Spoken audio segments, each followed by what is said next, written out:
Now that we know what has been going on with Prime, don't you feel so much better about him and how this information was presented, and that he only wanted to show up when he had good news? Let's talk about what that means for Prime, what that means for Colorado, and what that means for us. What's up, kid folk? It's RJ Young. Obviously, I am not on a step mill. If you're new to Adapt and Respond, thank you for joining us here. We talk college football year round, and we do things like this.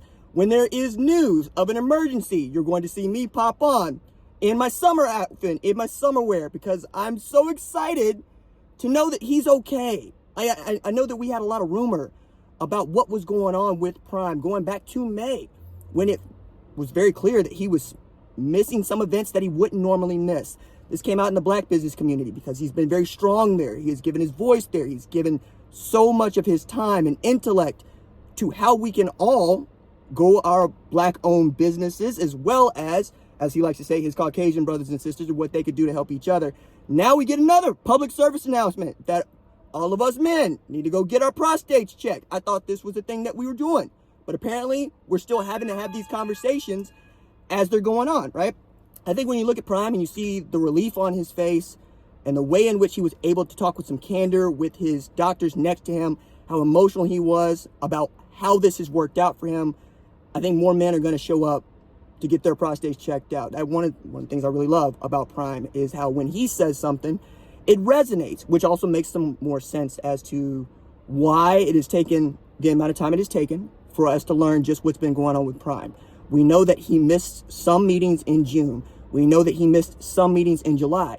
He met all of his big time obligations, not unlike Big 12 Media Days, where he became the guy that was stumping for some transparency and a salary cap in this era of name, image, and likeness. Remember, this is a man that joined the head coaching ranks in 2020 after just having graduated from Talladega to become head coach at Jackson State, and has since become one of the most revered coaches in our sport. So much so that I was looking at this press conference in Big 12 Media Days when they had their roundtable asking about these issues that are plaguing our college football coaches. There's over 200 years of coaching experience there, but all of them pointed to him and what he thinks as a spokesperson for what they wanted to convey, because they know how much his voice is going to mean, and they know that his voice is going to cut through our sport to a wider celebrity audience. You see it on the sidelines when you watch a Colorado game. A Colorado team that didn't have any identity has one that comes from him. So what does he do? He says, hey, I understand that Bucky's got this great apparatus for me to give a message. He understands that anytime he sits in front of a microphone like he did today, calls a press conference on a Saturday, we're all going to show up on a Monday to hear what he has to say about his health and how that can influence what's going on with his program and how it can change the tenor of the conversation. I really got to give him credit for understanding that anything that he says on this matter is going to be pumped up, blown out, sometimes out of proportion. Earlier this week, I did a segment where I was asking, why are we invading the man's privacy like this? Why do we care so much about how his health is? And is it really up to us to know? Because as long as he is doing the job, and as long as his boss, Rick George, believes he's doing the job well, what else is there? And I think it's because we continue to move the goalpost on a man who has been unique in how he has arrived and how he has chosen to go about his business. It's unlike anybody else. I remind you, back when we had late night talk shows, I don't know of another college football coach that could get booked on Fallon in March to promote his book without having won a national championship, without having had a guy that has won the Heisman. And then the next year, what happens? He has a guy that wins the Heisman. He's unafraid to think outside the box. He's unafraid to invite you in when it's time to invite you in. He takes such hell for not going on the road to recruit, saying, why would I want to see your house? You want to see my house. It's not looking down on your house. He is saying, hey, some of us are embarrassed by where we live, and we would not want, in his case, Coach Bowden to come through my house to see the roaches that might be there. Many of y'all ain't got that story. That's not your problem. That's not what you're here for. He is saying, however, if you're going to give me your sons to raise for 5 years in some cases, I want you to know where they are. I want you to know what we have built for them. I want you to see the systems in place. And I guarantee you, now all of these men that play for him are going to go get checked out for whatever it might be. I also got to talk about just how resilient Prime is proven to be. We're talking about a dude who looked down one day and said, hey, my foot kind of hurts. And his trainer said, hey, we got to go to the emergency room right now. And in doing so, They caught blood clots, right? And he was laid up for some time. Lost toes, okay? Comes back around, can't run. He's still doing the job. We get here in May, and we see a snippet of this on Will Off Media where he says, look, I had to fill out a will. I haven't filled out a will. First, I got to ask y'all, go fill out the will anyway. I realize that Prime is in his 50s, but as much as that's younger than it used to be, I always tell the kiddos, if you're 20 years old and you're a millionaire, you got 6 figures in the bank, fill out a will. Tell everybody where you wanted to go. You can change this off as you want. But that he had to do one because he was facing his own mortality due to a surgery was wild.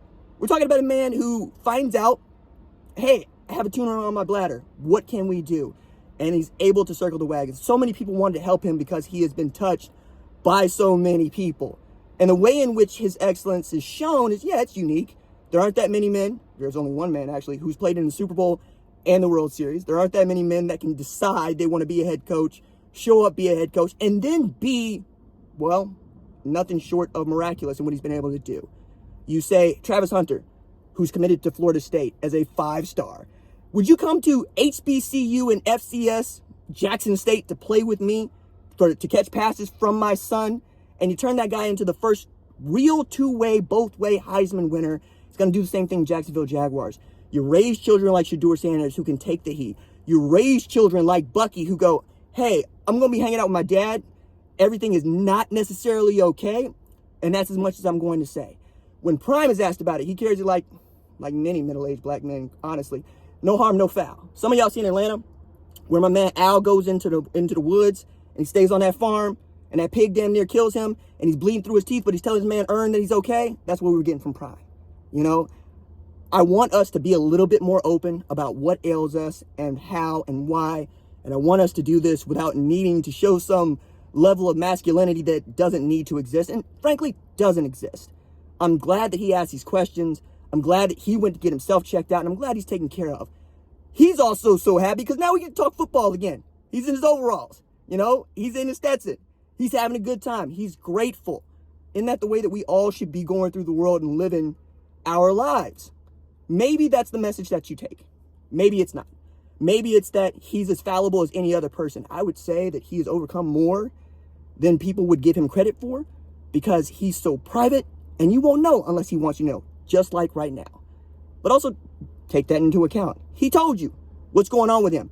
Damn, my man had cancer. Now he is cancer-free. You would love to have been there for him, but I think it would have been overwhelming. And I think that it would have taken away from the process of his healing and his getting right. We saw the little snippets of him getting to an ice bath, saying, you know, I'm not all the way healed up right, but he's in there with Shalomi and it's going well. We talked about a guy that just became a granddaddy and wants to live in the presence of his grandchildren. And he's going to get to coach football for the first time without needing to wonder what's going to happen with his sons, which means that these boys are about to get coached much harder. And I expect this Colorado team to come out fighting because now they get to say what nobody else in the sport gets to say. Our coach went through it during the offseason when we're going through it, and he came out ready to run. Why wouldn't we be ready to run through walls for him? Here to tell you, Georgia Tech, you just ain't got that going on for you. And if you believe that you sometimes are ordained, you sometimes are anointed to do something, this is the time. I would tell y'all, watch your back if Colorado's on your schedule, because now they're playing for more than wins. Now they're playing more than championships. Now they're playing for their coach, who looked cancer in the eye and beat it. All right. Thanks for joining us here on Adapt and Respond for this emergency segment. I realize it's a little bit out of pocket, but I am appreciative for you just clicking through on the thumbnail, seeing what I got to say, and I'll see y'all in a little bit. Doses.